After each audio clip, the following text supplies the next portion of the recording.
한명숙 전 총리가 교도소에 수감되던 그날 지지자들은 한 전 총리에게 순결을 상징하는 백화꽃을 건넸습니다.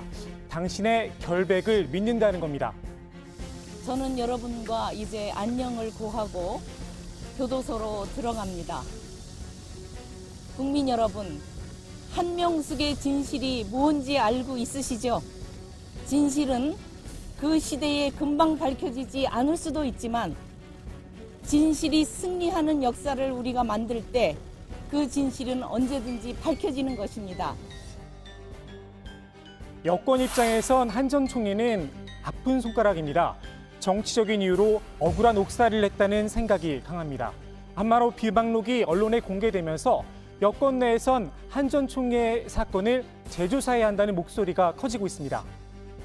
이 모든 정황은 한명숙 전 총리가 검찰의 강압 수사와 사법농단의 피해자임을 가리킵니다. 법무부와 검찰에 요구합니다. 사법부의 명예를 걸고 스스로 진실을 밝히는 일에 즉시 착수하기 바랍니다. 출범을 앞둔 고위공직자범죄수사처에서 다룰 만한 사안이라는 이야기도 나옵니다. 공수처가 설치가 된다면 공수처의 수사 범위에 들어가는 건 맞습니다. 근데 지금 당장 공수처가 수사할 거다 말 거다라고 말씀드릴 수가 없고요. 아시다시피 이번에 설치가 될 공수처는 굉장한 독립성을 가지게 되기 때문에 그렇죠. 공수처의 판단에 달린 문제라고밖에 말씀드릴 수가 없을 것 같습니다. 다만 재심 신청 가능성에 대해선 말을 아꼈습니다. 법적인 절차를 밟아 무죄를 입증하기 쉽지 않다는 판단이 깔린 걸로 보입니다. 한만호 비망록의 구체적인 내용은 이번에 처음 공개가 됐지만 비망록이 존재한다는 사실 자체는 새로운 사실이 아닙니다. 한만호 씨가 직접 언론에 인터뷰를 하기도 했습니다. 완전히 통제된 15개월간의 독방 시절 동안 쓴 비망록, 증언과 관련된 서류와 증거, 대질 증인의 위증을 요약한 것, 집필 중인 참회록과 진술서 등 모든 정황을 설명해줄 30여 권의 노트와 1만여 장의 서류를 모두 빼앗겼습니다.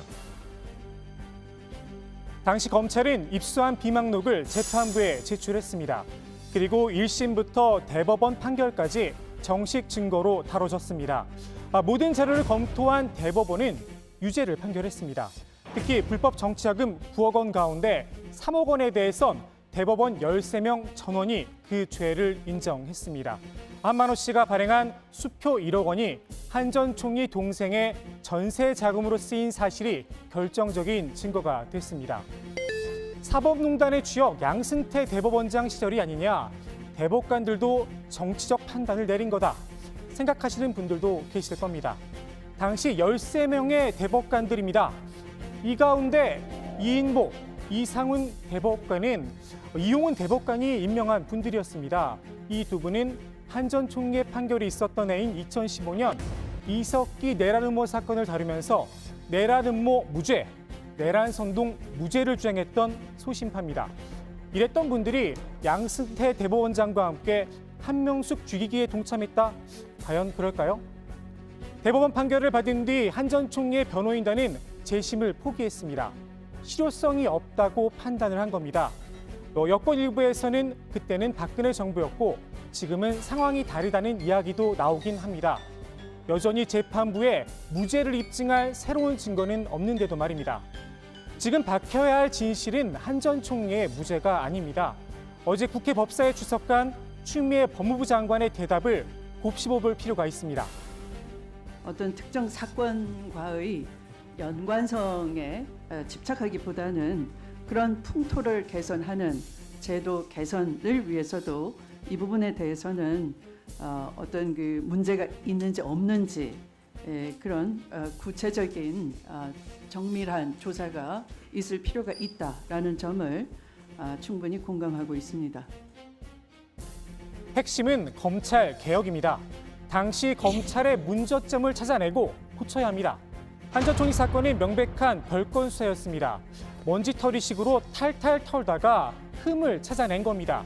당시에 대법관을 지냈던 유해창 전 자유선진당 대표는 이렇게 비판을 했습니다.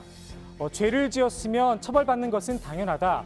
그러나 무죄를 받을까 봐 부랴부랴 별건을 조사하는 것이라면 이것은 공정하지도 못하고 정의롭지도 못한 짓이라고 하면서 한마디로 졸렬하다를 세웠습니다.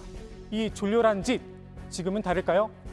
검찰개혁의 명분, 굳이 대법원 판결까지 흔들어가며 찾을 필요는 없을 듯합니다.